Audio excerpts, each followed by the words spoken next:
내가 당한 일이 도리어 복음 전파의 진전이 된 줄을 너희가 알기를 원하노라. 이러므로 나의 매임이 그리스도 안에서 모든 시대함과 그 밖에 모든 사람에게 나타났으니 형제 중 다수가 나의 매임으로 말미암아 주 안에서 신뢰함으로 겁없이 하나님 말씀을 더욱 담대히 전하게 되었느니라. 아멘. 자, 우리가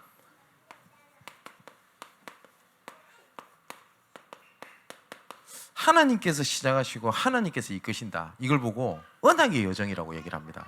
그런데 이 속에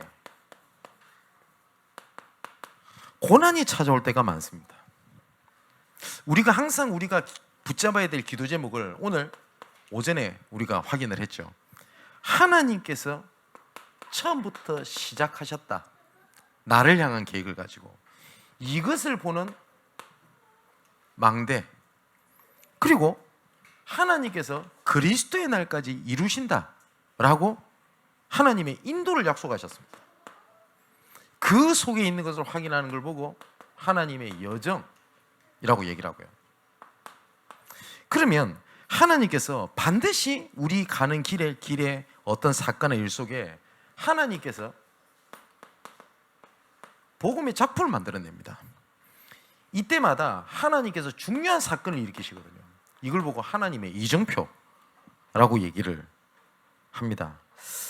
그런데 내가 이걸 계속 붙잡고 있는데 나한테는 계속 목사님 문제가 생깁니다, 이럴 때가 있겠죠.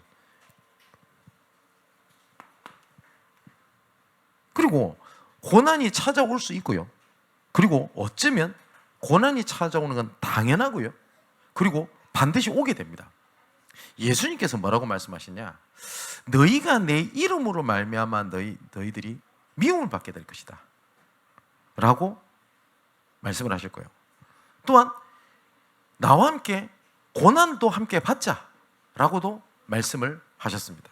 그렇다면 그게 올 수밖에 없어요. 근데 중요한 것은 이런 문제가 올 때마다, 여러 가지 고난이 올 때마다 빌립보서 1장 9절 10절을 보니까 지극히 선한 것을 분별해라 라고 말씀을 하셨거든요. 그럼 뭘 분별해야 되겠냐? 오늘 12절에 이렇게 되어 있죠. 형제들아, 내가 당한 일이 도리어 복음 전파의 진전이 된 줄을 너희가 알기를 원하노라 라고 했을 때, 내가 당한 고난이 하나님의 계획이라고 얘기를 합니다. 바울은 어떤 것이 계획인지를 얘기를 하죠. 왜냐? 13절에 이렇게 되어 있죠.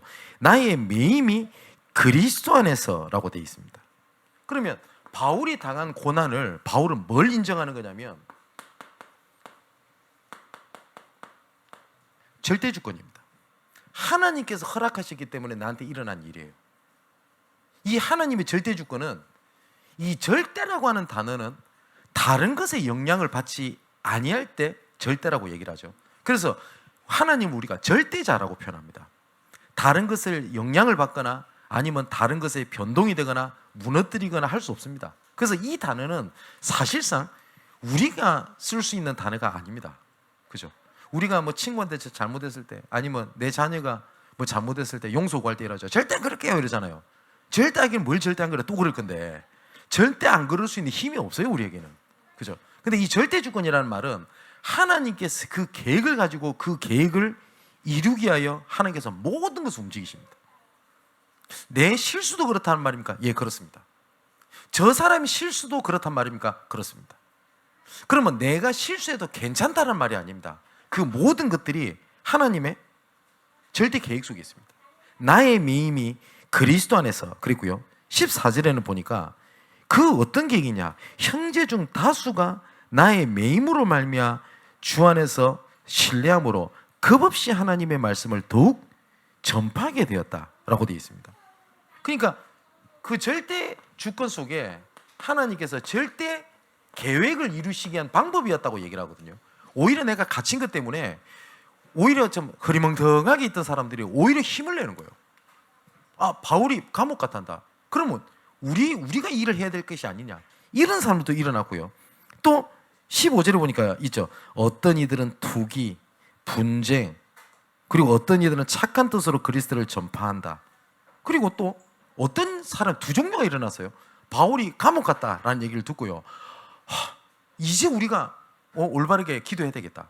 한번 스토리를 한번 얘기해 볼게요. 제가 감옥 갔어요. 그랬더니 교회 두 종류가 일어난 겁니다. 뭐냐? 목사님 감옥 갔단다. 진짜 우리 기도하고 목사님 통해서 주셨던 말씀을 우리 이루기 위해서 우리 중직자들이 힘을 합쳐야 되겠다. 이런 사람이 있는가 하면 뭐가 있냐? 야, 저 이제 열매를 보면 안다고 하는데 감옥 간 거 보니까 저 하나님 사람 아닌갑다. 오히려 또 바울은 뭐라고 얘기를 하냐면 바울 저거 지 혼자 복음 얘기하는 것처럼 까불고 돌아다니더니 감옥 갔네. 잘 됐다. 우리가 복음 열심히 전하는 소식을 바울이 듣게 되면 바울이 얼마나 힘들고 괴롭고 그러겠냐. 바울이 했던 얘기입니다. 오히려 내가 감옥에 갔다는 것 때문에 복음을 열심히 전하는 모습을 보게 되면 뭐요? 괴로움을 나한테 더하게 하려고 하는 줄 알고 열심히 하려고 하는 거 아니냐. 그런 두 종류 사람이 일어났어요. 그거를 바울은 뭘로 봤냐? 하나님의 계획으로 봤어요. 왜냐? 하나님의 절대 언약이 뭡니까? 18절에 이렇게 돼 있죠.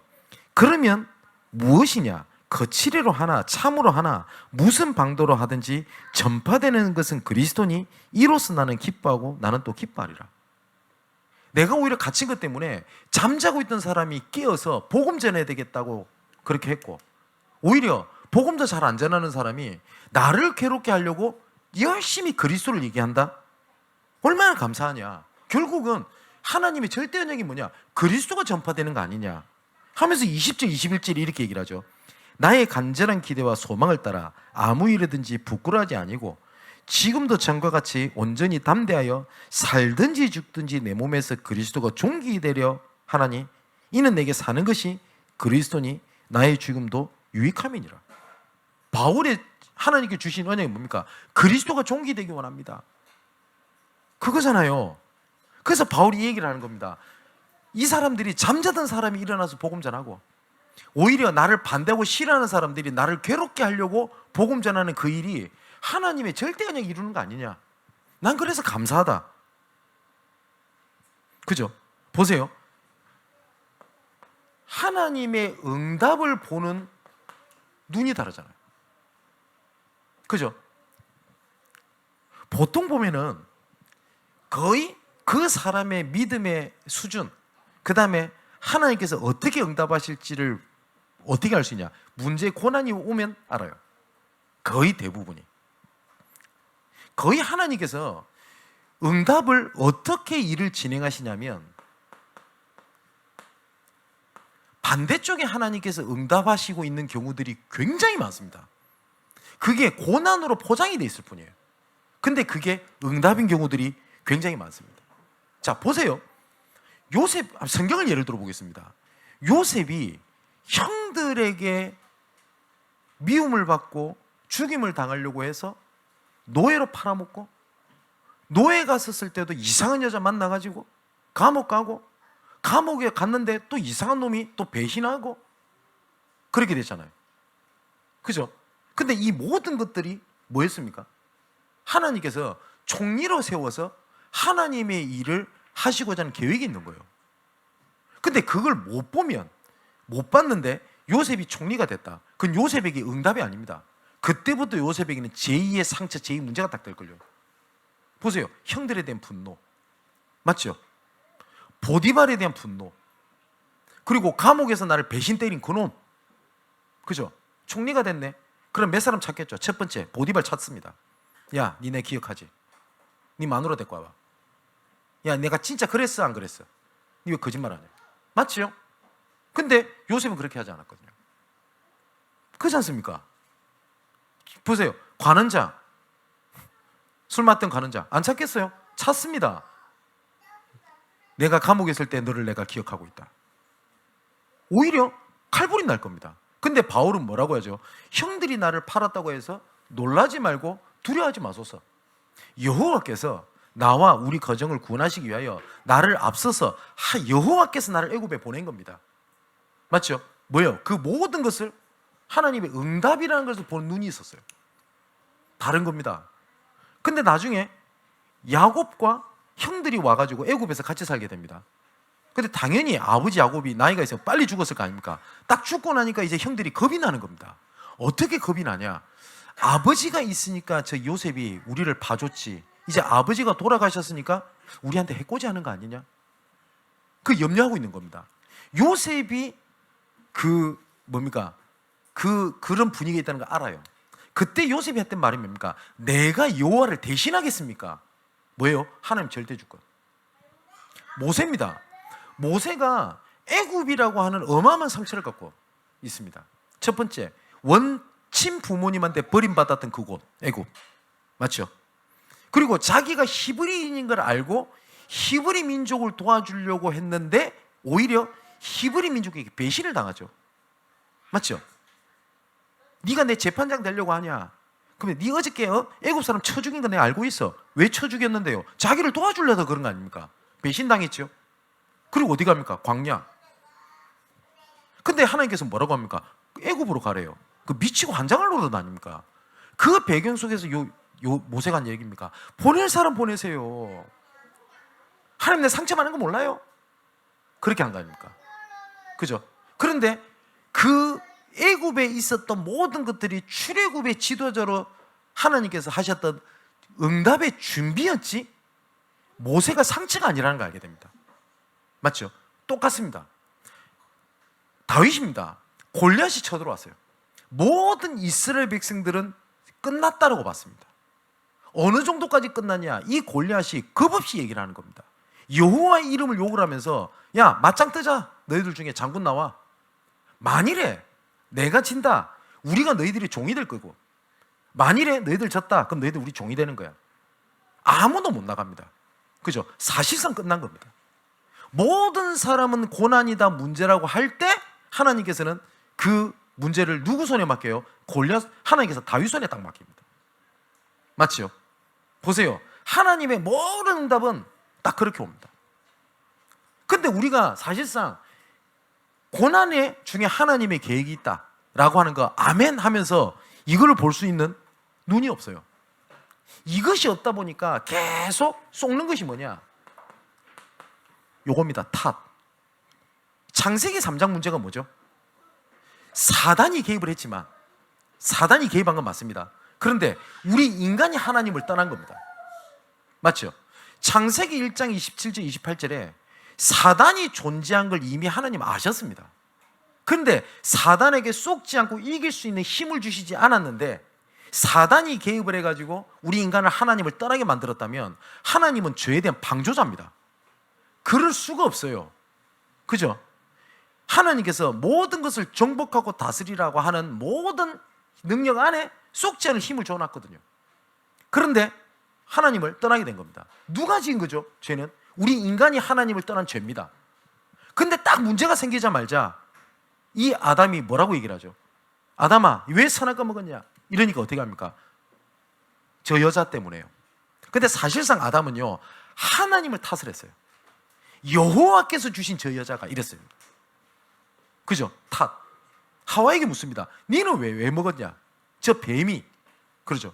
지금도요 사단이 딱 속이게 만드는 방법이다 이겁니다. 탓. 부모 탓 딱 얘기합니다. 저 사람 때문에 내가 시험이 들었고 내가 무엇 때문에 내가 그렇고 자꾸 탓을 하게 돼요. 절대 탓을 하게 되면 답은 안 보입니다. 그죠? 자, 두 종류 사람이 있습니다. 부모에 대해서 우리가 이런 얘기 들었죠. 그 가정 환경이 안 좋은 청소년들 보면 방황하는 경우가 있습니다. 그죠? 물론 그래서 우리 자녀들에게 가정 환경 올바르게 해줘야 될 필요가 있습니다. 근데 반대로요. 가정 환경이 안 좋았다라는 것 때문에 오히려 큰 인물이 되는 경우가 있습니다. 그러면 가정 환경이 안 좋아서 청소년 문제가 왔다가 올바른 진단입니까? 틀렸어요. 맞죠? 어떤 사람은 몸에 장애를 갖고 있는 것이 오히려 큰 발판이 되는 사람이 있습니다. 맞죠? 그 중에 하는 사람이 누굽니까? 앤 설리번 아닙니까?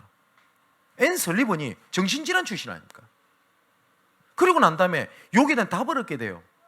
그래서 이것을 이해할 수 있는 사람, 예를 들어서 그런 정신 문제를 이해할 수 있는 사람의 남은 자입니다. 이 사람은.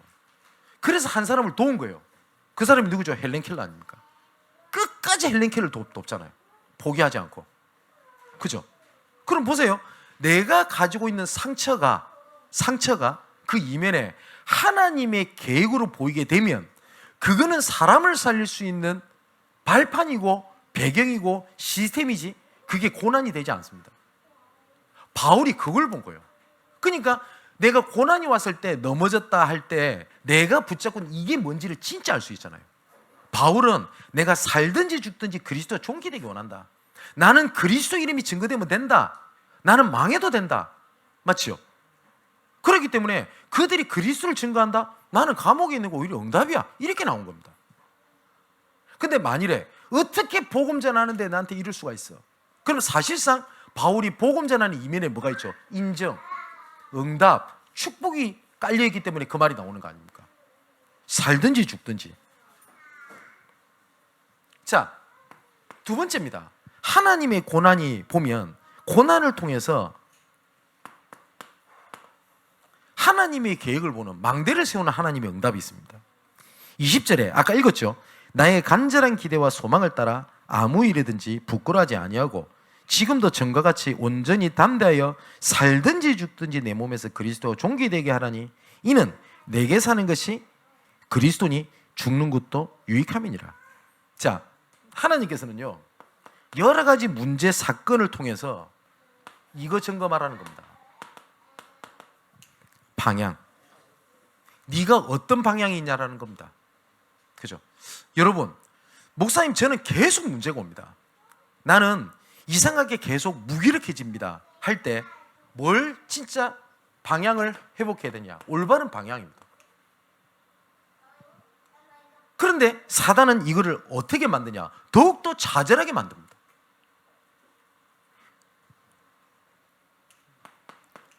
두 번째입니다.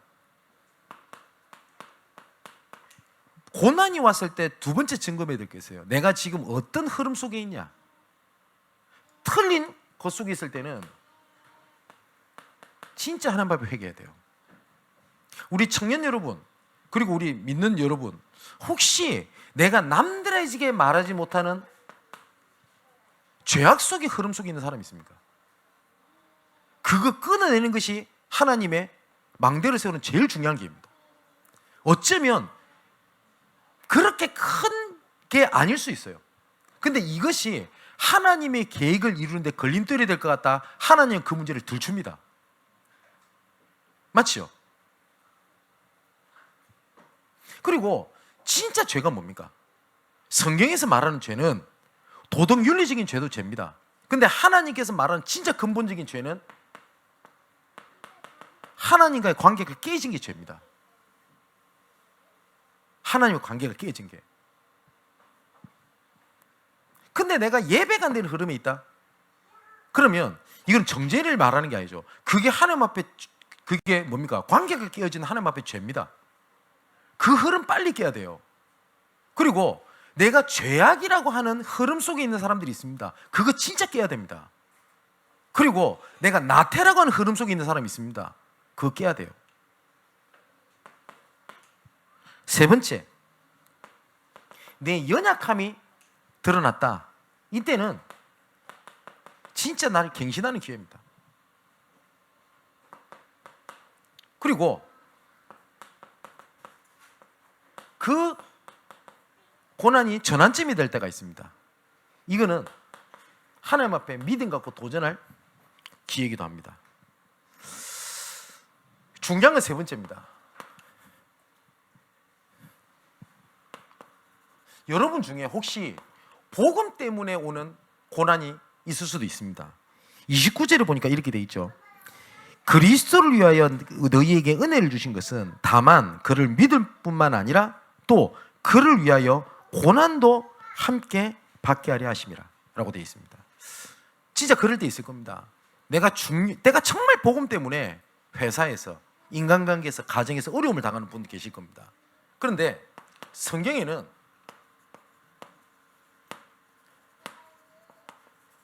하나님께서 진짜 영원한 작품을, 응답을 만들어내십니다.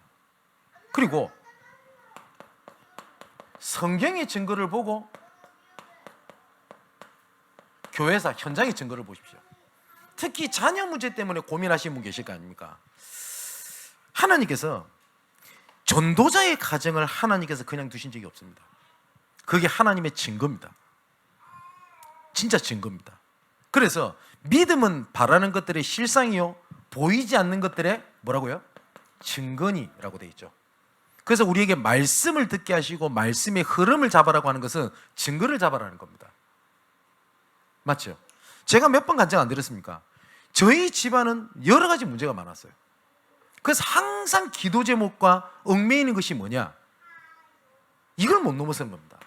나 하나님, 내가 부족하고 내가 연약하고 내 가정, 내 아버지, 내 경제, 나 이걸 못 넘어서요. 항상 어느 날 보니까 제가 그러고 있는 겁니다. 하나님께서는 네 지경을 넓히시겠다고 하는데 지경은 그냥 나라고 하는 걸 못 넘어서요.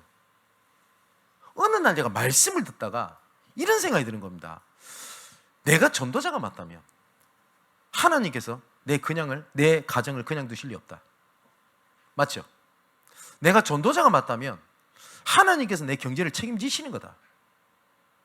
내가 전도자가 맞다면 미래에 대한 염려는 내가 내려놓는 거다. 지금 주시는 하나님의 은혜에 충실하면 된다. 그러면 하나님은 내 미래를 책임지신다. 어떻게 될지 몰라요. 근데 그걸 보고 뭐라고 얘기를 하냐? 믿음. 그게 성경에 나오는 증거. 주 예수를 믿으라 그리하면 너와 내 집이 구원을 얻으리라.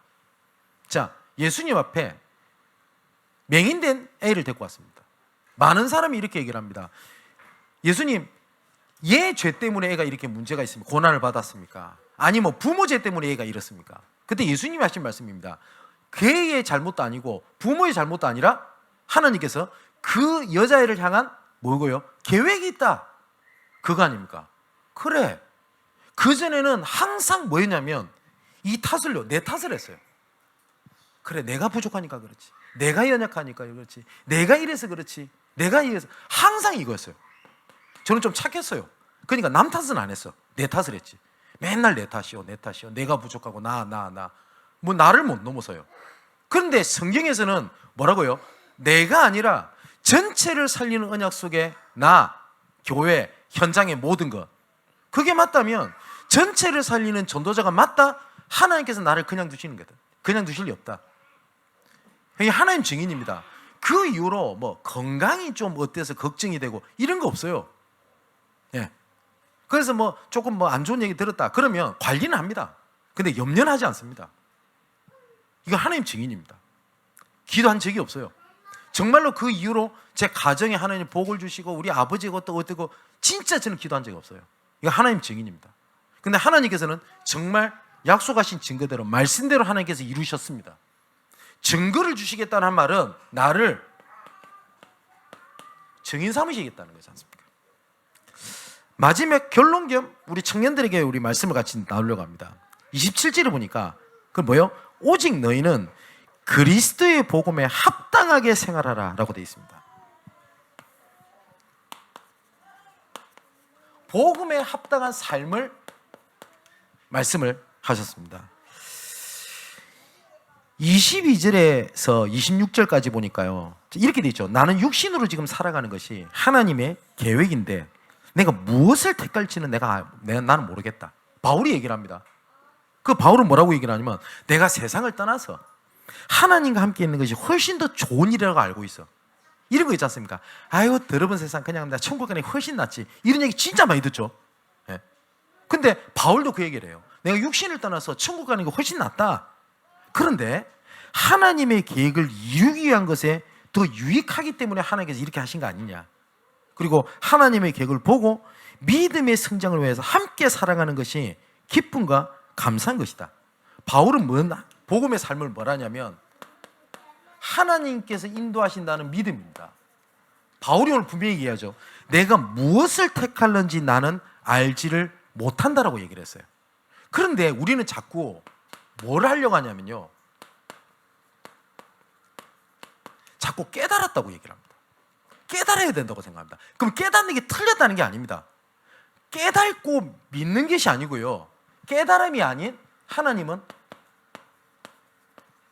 믿음을 원하십니다. 하나님께서는 자, 그러면 한 사람은 예를 들어볼게요.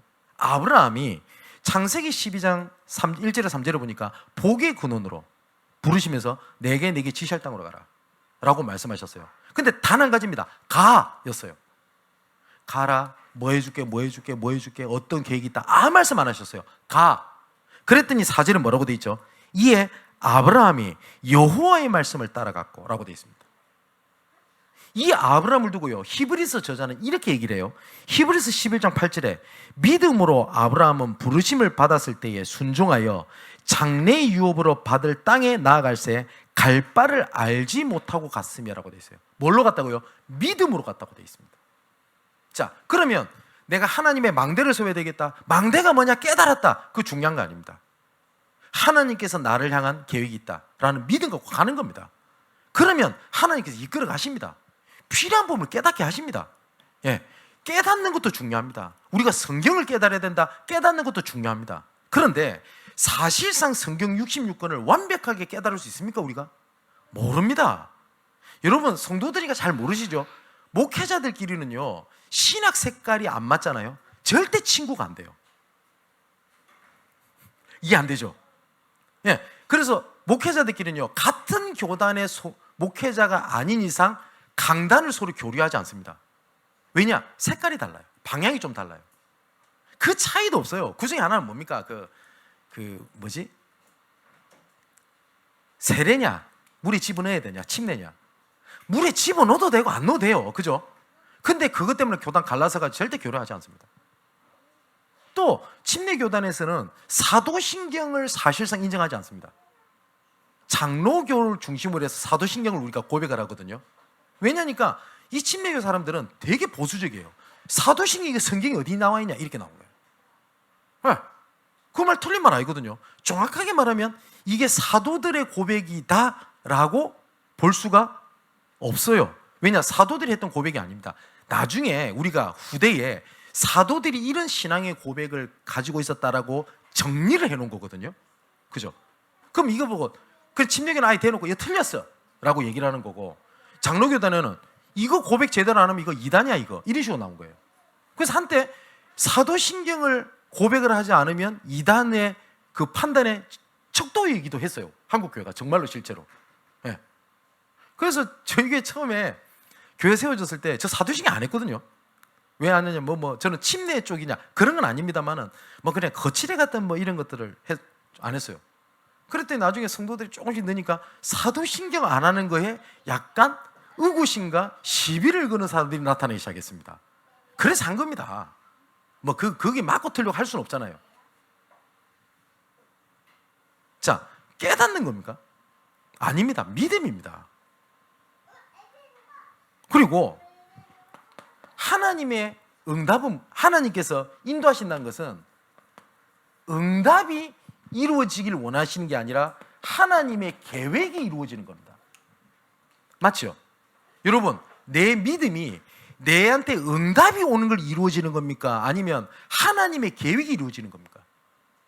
사실상 바울은 뭘 봤냐? 복음의 삶은 뭐냐면 하나님의 계획이 이루어지기 원합니다. 예수님께서 마지막 고백도 뭡니까?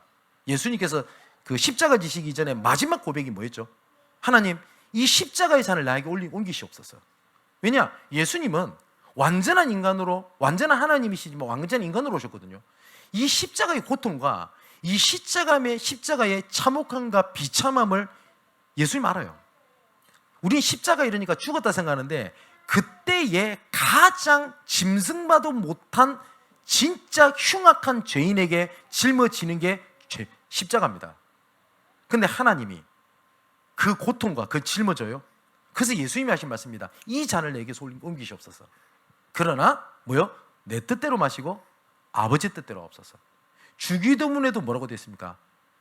하늘에서 이루어진 것 같이 땅에서도 이루어지리이다. 예수님께서 가르쳐 주신 기도입니다. 나 자신이 아니라 그래서 전체를 살리는 언약입니다.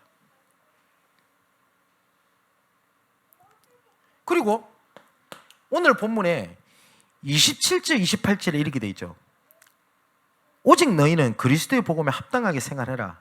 이는 내가 너희에게 가보나 떠나 있으나 너희가 한 마음으로 서서 한 뜻으로 복음의 신앙을 위하여 협력하는 것과 무슨 일에든지 대적하는 자들 때문에 두려워하지 않은 일을 듣고자 함이라. 이것이 그들에게 멸망의 증거요 너희에게는 구원의 증거니 이는 하나님께로부터 난 것이라 라고 되어 있습니다. 그러면 복음에 합당하게 살아가는 것이 뭡니까? 우리 청년들 잘 한번 생각해 보세요. 가장 첫 번째가 진짜 여러분 복음을 누린다는 게 뭐죠? 많은 사람들이 복음을 누린다니까 내 마음대로 사는 거라 생각하는데 아닙니다. 그래서 우리랍니다. 막 어떤 사람이 자기가 하고 싶은 거 열심히 하고 살면 저 사람 누리네. 그거 누리는 겁니까? 그걸 보고 누린다고 하지 않습니다. 진짜 누린다는 것은 뭐냐? 여러분 찬송의 가사처럼 초막이나 궁궐이나 내주에서 모신 것이 그 어디나 하늘나라. 그래서 다니엘서 7장 18절에 이렇게 되어 있습니다. 지극히 높으신 이의 성도들이 나라를 얻으리니 그 누림이 영원하고 영원하리라. 영원하다는 걸 3번 반복해요. 또 요한일서 1장 3절에서 4절에 보니까 우리가 보고 들은 바를 너희에게 전함은 너희로 우리와 사귐 있게 하려니니 우리의 사귐은 아버지와 그 아들 예수 그리스도와 더불어 누림이라. 뭐요? 우리가 뭐요? 더불어 누림이라. 요한복음 16장 33절에 이것을 너희에게 이르는 것은 너희로 내 안에서 평안을 뭐요? 누리게 하려 함이라. 평안을. 왜냐? 내가 세상을 이겼기 때문에. 신명기 12장 25절에 보니까 여호와께서 의롭게 여기시는 일을 하면 너와 내 후손이 복을 누리리라 라고 되어 있습니다. 여기 보니까 누림 얘기를 하셨습니다. 함께 하시는 것. 두 번째는 아까 읽었던 대로 뭐라고 되어 있죠?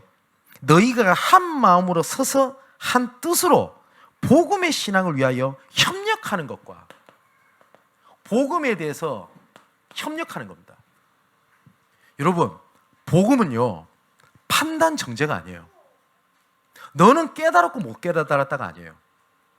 근데 우리가 자칫하면 우리가 포럼을 하거나 아니면 우리가 어떤 상담을 하게 되면 우리가 큰 실수를 하는 게 하나가 있어요. 뭐냐니까 자꾸 답을 주려고 그래요. 내가 답은 그리스도 외에 없습니다. 일반적인 상담에서도요 너 이렇게 하는 게 맞아, 그렇게 하는 게 틀렸어 라고 상담자가 내담자에게 그렇게 상담하는 것은 틀렸다고 가르칩니다. 일반 상담학에서도요. 일반 상담학에서도 뭐냐면 이 사람이 답을 찾아가도록 길을 찾아가도록 돕는 길잡이 역할을 하는 것이 상담이지 답을 제시해 주지 않습니다. 근데 우리가 자칫 잘못하면요 우리 랩런트가 어떤 질문을 하잖아요. 그러면 자꾸 너 이게 틀려서 그래, 너 그렇게 하면 안 돼 라고 자꾸 하려고 그래요. 근데 예수님께서는 우리를 동정하지 못하실 리가 아니다 라고 되어 있거든요. 이 동정이라는 단어가 원어로 보면 더 정확한 번역은 동정이라기보단 체휼입니다. 체휼은 뭐냐면 내가 겪어봤기 때문에 이해를 하는 거예요. 그걸 보고 체휼이라고 합니다. 그래서 예수님께서 십자가라고 하는 가장 밑바닥까지 우리 어쩌면 인간이 당할 수 있는 가장 밑바닥까지 예수님께서 함께 하시면서 그 직접 경험하시고 우리를 체휼하신다고 되어 있어요. 그죠? 그런데 우리가 함께 협력하고 복음을 누리는 것은요 판단 정례 줄을 나누는 게 아니에요. 그래서 제가 몇 번 말씀 안 드렸습니까? 우리 양문교회에 누구는 제자고 이 사람은 치유 대상자고 이 사람은 멀었고 라는 기준 저 없습니다. 하나님이 증인이십니다. 정말로. 근데 사역자들이 그럽니다. 심지어 목사님들조차도 저 중직자는 제자, 저 사람 아직 멀었고 덜 됐고 아직 안 되고 어디 그런 게 있어요 하나님 앞에. 그죠? 우리도 인간도 그렇게 얘기 안 합니까? 10손가락 깨물어서 안 아픈 손가락이 어디 있습니까? 그 얘기 했더니 어떤 어른은 목사님 그래서 그렇지 좀 덜 아픈 손가락이 있어요 그던데 그거 모르겠어요. 어쨌든 저는 다 아프던데. 그잖아요. 협력한다고 하는 것은요 기다려주고 격려해주고 복음을 붙잡도록 돕는 역할을 하는 겁니다. 우리 청년들이 청년부에서 그 역할을 해야 돼요. 여러분 제가 잊지 못하는 딱 한 기억이 있습니다. 제가 신학생으로 교역자 모임에 잠시 들어갔던 때가 있습니다. 근데 그때 섬겼던 담임 목사님이 연세가 많으셨고 지금은 돌아가셨어요. 제가 잊지 못하는 사건이 있었어요. 교역자들이 여러 명일 거 아닙니까? 교역자 회의 때 있었던 일이에요. 목사님, 어떤 성도가 이번에 암 걸렸다고 합니다. 보고를 했어요. 틀린 거 아니죠? 근데 갑자기 목사님께서 가만히 계시더니 갑자기 보고서를 탁 찢더니 빵바닥 패대기를 딱 치세요. 그 점잖으신 분이. 그럼 뭘 하는지 압니까? 성도들이 아프다고 하는데 그렇게 메마르게 인증머리 없이 보고하는 네 자체가 틀렸다고. 너 그만둬. 저 되게 놀랐어요 그때. 그때 목사님이 너무 그렇다라고 생각하는데 그분 생각이 참 볼 때마다 제가 부끄럽습니다. 여러분, 우리 청년들, 누구가 시험 들어서 아프다고 했을 때 진짜 가슴으로 울면서 손 잡아줘 봤어요? 그거 없이 깨달았니 못 깨달았니 은혜 못 받아서 그러니 우리끼리 판단하고 정지하고 그래야 돼요? 누구를 지칭하는 게 아니라 진짜 우리가 그러면 안 되잖아요. 그죠? 여러분, 우리 중지자분들 제일 중심 알 거 아닙니까? 교회 여러 가지 일 때문에 못 나오신 분이 있습니다. 예. 진짜 제가 부탁하고 싶은 게 있습니다. 은혜 못 받았을 수도 있죠. 못 깨달을 수도 있죠. 그런데 이분이 언제든지 다시 은혜 받도록 돌아오고 손을 잡아달라고 손을 내밀 수 있는 공간을 마련해 줘야 되잖아요. 근데 대부분 뭐라는지 압니까? 못 깨달아서 그래. 너는 제자 아니고 우리가 제자야. 진짜 예수님이라면 그렇게 하셨을까요? 협력하라는 말이 그 말이에요. 또 뭐라고 되어 있습니까? 28절에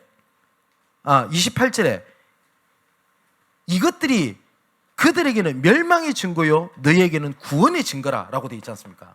여러분, 일어나는 모든 일들이 어떤 사람에게는 멸망받을 이유가 돼요. 근데 하나님의 구원의 때가 되기도 해요. 아까 말했듯이 반대응답이 있단 말이에요. 그죠?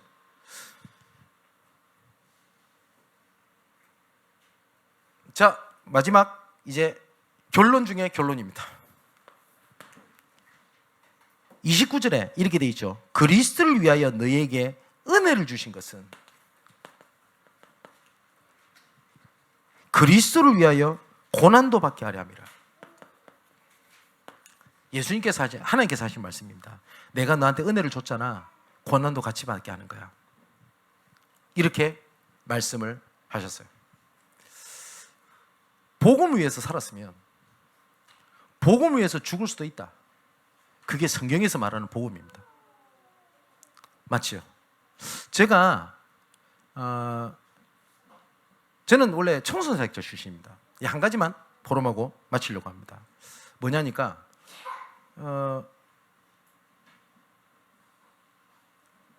청소년들 사역을 하면서 참 사이가 어렵대요.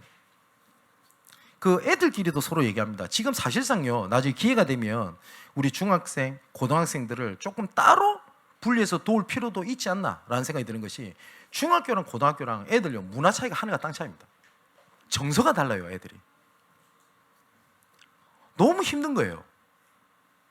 그리고 조금 되는 것처럼 보이고 뒤돌아서면 애가 막 사고치고 있고, 야, 감당을 못 하겠대요. 그러니까 제가 낙심이 되는 겁니다. 어느 정도까지 낙심이 되냐? 사역을 못 하겠어요. 다 내려놓고 싶은 거예요. 그러고 있는데 지금은 핵심을 토요일 날 하지 않습니까? 그때 당시 핵심을 주일날 10시 반에 했어요. 제가 김해라고 하는 지역에서 전도사로 있을 때인데 제가 핵심을 안 갔어요. 그날 너무 실족이 되니까 아무것도 못 하겠더라고요. 조건이 좋나요? 우리 교회는 그나마 낫지. 제가 선교했던 교회가 뭐냐? 지하. 그러니까 지하에 딱 예배 시간 들어오면 곰팡이 냄새밖에 안 나요. 거기에 불을 안 켜면요 진짜 칠흑같이 어둡습니다. 바로 앞에 있는 손도 안 보여요. 그래서 불을 끄고 그냥 교회에 가만히 앉아 있었어요. 기도한 게 아닙니다. 너무 실족해가지고. 여러분, 교사분들 아마 그러고 싶을 때 있을걸요. 예, 진짜 저 그랬어요. 그러고 있는데 하나님 앞에 제가 이렇게 질문했던 기억이 납니다. 체념하면서, 하나님, 저 진짜 쟤들 살리고 싶어서 진짜 복음만 얘기한 거 하나님 아시지 않습니까? 저는 그렇게 하나님 앞에 당당하게 말할 만큼 중심을 가지고 했다고 저는 생각을 했어요. 근데 하나님께서 제 마음속에 이렇게 말씀하시는 것 같았어요. 맞지? 그런데 네가 알고 있는 수준 가지고 했잖아. 이 말씀하시는 것 같은 거예요. 근데 진짜 한 대 맞는 기분이 들었어요. 내가 알고 있는 복음, 내가 알고 있는 수준, 내가 알고 있는 방향, 내가 알고 있는 내용, 이 안에 애들을 가두는 거예요. 그러면서 내 마음속에 어떤 생각이 드냐면, 그것을 넘어서는 더 큰 그릇이 있는 후대들이면 어떡할래? 큰 물고기면 숨 막혀 죽을 건데요. 순간 진짜 한 대 맞는 듯한 기분이 들더라고요. 그러면서 들었던 성경 구절 생각입니다. 마태, 마가, 누가, 요한복음에 이걸 사복음서라고 하잖아요. 예수님의 비유가 많아요. 근데 다 모든 사복음서에 다 있는 비유가 씨 뿌리는 자의 비유입니다. 그 아시죠? 씨를 뿌렸더니 하나씩 씨앗은 길바닥에 떨어가지고 새가 와서 쪼아 먹고, 그리고 돌밭에 뿌려진 씨앗, 그리고 가시덤불에 뿌려진 씨앗, 옥토밭에 떨어진 씨앗 나오잖아요. 다 같아요. 그런데 누가복음에만 다른 표현이 하나가 있어요. 뭐라고 되어 있냐면, 돌밭에 뿌려진 씨앗은 습기가 없으면 말라 죽었으며, 이렇게 되어 있어요. 근데 다른 데는 돌밭에 뿌려진 씨앗은 뿌리가 내리지 못해서 죽었다라고 돼 있는데, 누가복음만큼은 습기가 없어서 말라 죽었으며, 이렇게 기록되어 있더라고요. 근데 이 습기가 뭘까? 근데 제가 지금 말씀드리는 이 성경 해석이 올바른 해석이 아닐 수도 있습니다. 이건 제게 하나님 주신 은혜니까 또 이게 맞다라고 주장하는 건 아니고요. 저는 이 습기를 뭐라고 딱 느꼈냐? 눈물이라고 느껴졌어요.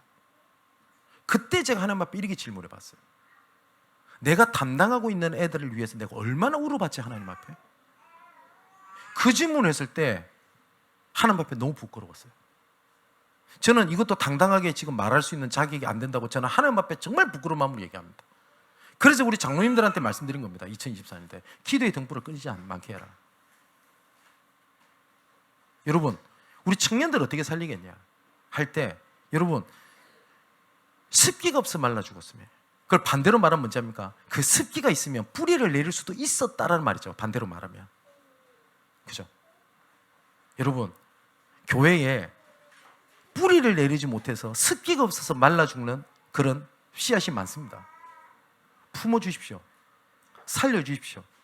뭐라고 말씀하셨냐? 복음에 합당한 삶이 뭐냐? 너에게 은혜를 주신 것은 고난도 함께 받게 하려 함이야.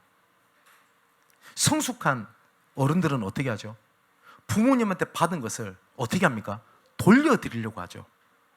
그래서 진짜 효자는요, 내가 효도를 한다고 하지 않습니다. 항상 부족하게 느낀다고 얘기합니다. 그죠? 근데 효자도 아닌 게, 나 같은 효자가 어딨노? 혹시 이런 생각이 있으면 이번 설날에 가서 부모님 앞에 회개하셔야 됩니다. 진짜 효자는 그렇게 얘기 안 합니다. 항상 부족합니다. 맞죠? 바울은 뭐라고 얘기하는지 압니까? 내가 나의 나 된 것은 다 하나님의 은혜로라. 다른 사도들보다 더 많이 수고했는데 그것조차도 하나님의 은혜라고 고백합니다. 정말 우리 청년 여러분, 복음에 합당한 삶이 내가 누리고 막 얘기하고 그게 아닙니다. 받은 은혜 때문에 함께 고난을 받는 겁니다. 그 십자가의 길을 걷는 겁니다. 그런 우리 젊은 청년 제자들이 일어나게 되시기를 주님의 이름으로 축원을 드립니다. 하나님의 여정 속에 고난은 우리에게 하나님의 계획이 있으며 하나님의 망대를 세우는 응답이고, 복음 때문에 오는 고난은 하나님의 영원한 축복이 있음을 믿습니다.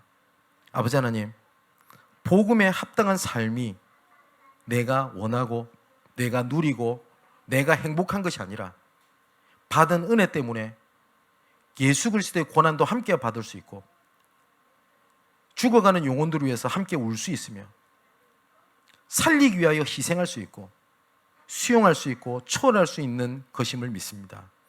아버지, 우리에게 올바른 복음을 알리시고 올바른 복음의 삶을 알려 이 시대에 남은 전도자로 당당히 서게 하여 주옵소서.